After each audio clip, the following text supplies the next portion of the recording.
ಮಾಧ್ಯಮದ ಮಿತ್ರರಿಗೆ ಕೃತಜ್ಞತೆಗಳನ್ನು ಸಲ್ಲಿಸ್ತೀನಿ. ಕಳೆದ 4 ದಿನಗಳಿಂದ ತಾವುಗಳು ಪ್ರತಿನಿತ್ಯದ ನಮ್ಮ ತಾಯಿಯ ಒಂದು ಅಂತ್ಯಕ್ರಿಯೆ ಆದ ನಂತರವೂ ಸಹ ಕಳೆದ 2 ದಿನಗಳಿಂದ ಇಲ್ಲಿ ನಡೀತಾ ಇರತಕ್ಕಂತ ಒಂದು ಧಾರ್ಮಿಕ ಕಾರ್ಯಕ್ರಮ ಅಂತೀನಿ ನಾನು. ಏಕೆಂದ್ರೆ ನಮ್ಮ ತಾಯಿಯ ಬದುಕು ಜೀವನವೆಲ್ಲ ದೇವರನ್ನ ನಂಬಿ ಬದುಕಿರತಕ್ಕಂತ ಬದುಕು ಇದು. ಬಹುಶಃ ತಮ್ಮಗಳಿಗೂ ಇವತ್ತಿನ 2 ದಿನಗಳಿಂದ ನಡೀತಾ ಇರತಕ್ಕಂತ ಈ ಕಾರ್ಯಕ್ರಮ ನೋಡಿದಾಗ ಒಂದು ರೀತಿಯ ಉತ್ತಮವಾದಂತ ರೀತಿಯಲ್ಲಿ ಒಂದು ಭಾವನೆಗಳನ್ನ ನೀವು ಕಂಡಿದ್ದೀರಿ ಅನ್ನೋದು ನನ್ನ ಅಭಿಪ್ರಾಯ. ನಮ್ಮ ತಂದೆಯವರು ಸಹ ಅವರ ಬದುಕಿನಲ್ಲಿ ಇಲ್ಲಿ ಇರ್ತಕ್ಕಂತ ರಂಗನಾಥ ಸ್ವಾಮಿ ಮತ್ತು ಶಿವನ ಒಂದು ದೇವಸ್ಥಾನ, ಅದು ಮೊದಲು ಒಂದು ಸಣ್ಣ ಗುಡಿ. ಅವ್ರು ಹುಟ್ಟಿದಂತ ದಿನಗಳಲ್ಲಿ ನಾವು ಬೆಳೆದಂತ ದಿನದಲ್ಲೂ ಒಂದು ಸಣ್ಣ ಗುಡಿ ಇತ್ತು.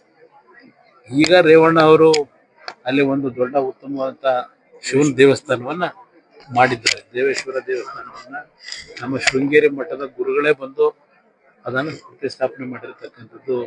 ಅದು ಸಹ ತಾವುಗಳೇ ನಾಡಿನ ಜನತೆ ಮುಂದೆ ಪ್ರದರ್ಶನ ಮಾಡಿದ್ದನ್ನು ಅದೆಲ್ಲವನ್ನ ಮಾಹಿತಿ ಇಟ್ಟಿದ್ದಾರೆ. ಅವರು ಸಹ ದೈವ ಭಕ್ತರೇ ಇದ್ದಾರೆ.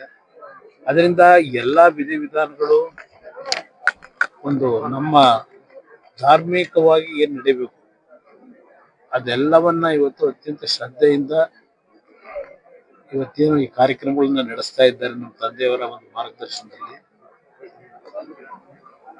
ಒಂದು ಹೇಳ್ತಕ್ಕಂಥ, ಈಗಾಗಲೇ ಅವರು ಸಹ ಹಲವಾರು ಬಾರಿ ಹೇಳಿದ್ದಾರೆ, ಅವರಿಬ್ಬರಲ್ಲಿ ಹಲವಾರು ರೀತಿಯ ಏಳು ಬೀಳುಗಳು, ನೋವುಗಳನ್ನ, ಸಂತೋಷ ಅಂತ ಅವ್ರೇನ್ ಪಟ್ಟಿಲ್ಲ. ಇಬ್ರು ಸಹ ಬಹಳ ಸಂತೋಷವಾದಂತ ದಿನಗಳು ಕಡಿಮೆ. ಎಲ್ಲರ ಬಗ್ಗೆ ಚಿಂತೆಯನ್ನೇ ಮಾಡ್ಕೊಂಡ್ ಬಂದಂತವ್ರು. ಹಿಂದೆ ಆದರೂ ಸಹ ಅವರಿಬ್ಬರಲ್ಲಿ ಅನ್ಯೋನ್ಯತೆ ಅನ್ನೋದು ಒಂದು ಭಾಗ. ಅವರು ಮದುವೆ ಆದ ನಂತರವೂ ನಮ್ಮ ತಾಯಿಗೆ ಕೆಲವು ಆರೋಗ್ಯದ ಸಮಸ್ಯೆಗಳಿತ್ತು. ಅಂತ ಸಂದರ್ಭದಲ್ಲೂ ನಮ್ಮ ತಂದೆಯವರು ಅವರನ್ನ ಮಗುಗಿಂತ ಹೆಚ್ಚಾಗಿ ನೋಡ್ಕೊಂಡಿದ್ರು. ಅದಕ್ಕಿಂತ ಹೆಚ್ಚಾಗಿ ಇದೇ ಶಿವನ ದೇವಸ್ಥಾನಕ್ಕೆ ಶಿವರಾತ್ರಿಗೆ ಬಂದಾಗ ಯಾವೊಂದು ಆಸಿಡ್ನ ಪ್ರಕರಣ ನಡೀತು, ಅದರಿಂದ ಅವರು ಬದುಕಿರ್ತಕ್ಕಂಥದ್ದು ಅದು ಒಂದು ಪವಾಡ. ಅದು ಡಾಕ್ಟರ್ಗಳು ಯಾರನ್ನು ಉಳಿತಾರೆ ಅಂತಕ್ಕಂಥದ್ದಕ್ಕೆ ಆಸೆ ಇಟ್ಕೊಂಡಿರಲಿಲ್ಲ. 2 ತಿಂಗಳು ಪ್ರಜ್ಞೆ ಇರಲಿಲ್ಲ. ಆ ಸಾವನ್ನು ಬದುಕಿನಲ್ಲಿ ಹೋರಾಟ ಮಾಡಿ ನಮ್ಮ ತಾಯಿಯನ್ನು ಮತ್ತೆ ಮರುಜೀವ ಪಡೆದ್ರು. ಅದಕ್ಕೆ ಕಾರಣ ನಮ್ಮ ರಾಜರಾಜೇಶ್ವರಿ ದೇವಸ್ಥಾನ ಏನಿದೆ ರಾಜರಾಜೇಶ್ವರಿ ನಗರದಲ್ಲಿ, ಬೆಂಗಳೂರಿನಲ್ಲಿ, ಆ ರಾಜರಾಜೇಶ್ವರಿ ದೇವಸ್ಥಾನಕ್ಕೆ ನಮ್ಮ ತಾಯಿ ಆ ದೇವಸ್ಥಾನ ಕಟ್ಟಿದ ನಂತರ ಅಲ್ಲಿ ಹಿಂದೆ ತಿರುಚಿ ಸ್ವಾಮಿಗಳು ಅಂತ ಏನಿದ್ರು, ಅವರು ಮಹಾನ್ ದೈವ ಭಕ್ತರು. ಅವರ ಕನಸಿನಲ್ಲಿ ಬಂದು ಆ ದೇವಸ್ಥಾನ ಪ್ರತಿಷ್ಠಾಪನೆ ಆಗಬೇಕು ಅಂತಕ್ಕಂಥದ್ದನ್ನ ದೇವಿ ಹೇಳಿದಂತ ಹಿನ್ನೆಲೆಯಲ್ಲಿ ಅವರು ಬೇರೆ ರಾಜ್ಯದಿಂದ ಬಂದು ಇಲ್ಲಿ ದೇವಸ್ಥಾನ ಕಟ್ಟಿದ್ರು. ಅವ್ರು ಇವತ್ತು ನಮ್ಮ ಮುಂದೆ ಇಲ್ಲ. ಆದ್ರೆ ಅವರ ಅನುಗ್ರಹವೂ ಸಹ, ಗುರುಗಳ ಅನುಗ್ರಹ ಬೇಕು ಅಂತಾರಲ್ಲ, ನಮ್ಮ ತಾಯಿಗೆ ಆದಂತ ಒಂದು ಆಸಿಡ್ನ ದಾಳಿ ಏನಿದೆ ಅದರಲ್ಲಿ ಬದುಕ್ತಕ್ಕಂಥ ವಿಷಯದಲ್ಲಿ ಅವ್ರದ್ದು ಮಾತಾಡಿದ್ರು.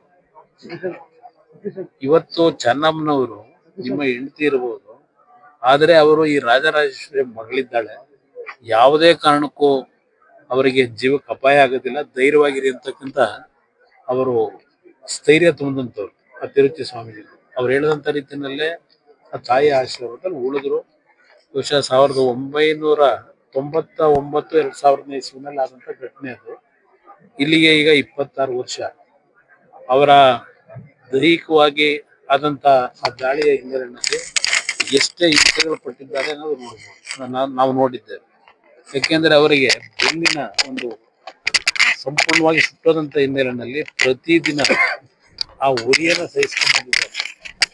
ಆದ್ರೆ ನಮ್ಮ ತಂದೆಯವರು ಅವರನ್ನ ಆ ಒಂದು ದಾಳಿಯ ನಂತರ ಇನ್ನೂ ಹೆಚ್ಚಿನ ರೀತಿಯಲ್ಲಿ ಅವ್ರಿಗೆ ಎಷ್ಟೇ ರಾಜಕಾರಣದ ಶ್ರಮದಲ್ಲಿ ಬಿಡುವಿಲ್ದೇ ಇದ್ರು ಅವರನ್ನ ಯಾವ ರೀತಿ ದಿನಗಳಲ್ಲಿ ಅವ್ರನ್ನ ಪ್ರೀತಿಸಿದ್ದಾರೆ, ಅವರಿಗೆ ನೋವನ್ನ ದೂರ ಸರಿಸ್ತಕ್ಕಂಥ ನಿಟ್ಟಿನಲ್ಲಿ ಅವರಲ್ಲಿ ಮಾನಸಿಕ ಸ್ಥೈರ್ಯ ತುಂಬಿದ್ದಾರೆ. ಅವೆಲ್ಲ ಒಂದು ದೊಡ್ಡ ಇತಿಹಾಸ ಕಥೆ ಮಾದರಿ ಆಗ್ತಕ್ಕಂಥ ರೀತಿಯಲ್ಲಿ ಅವರಿಬ್ಬರ ಹೆಸರಿನಲ್ಲಿ ಇದು ನಮಗೆ ಸ್ವಂತಕ್ಕಲ್ಲ.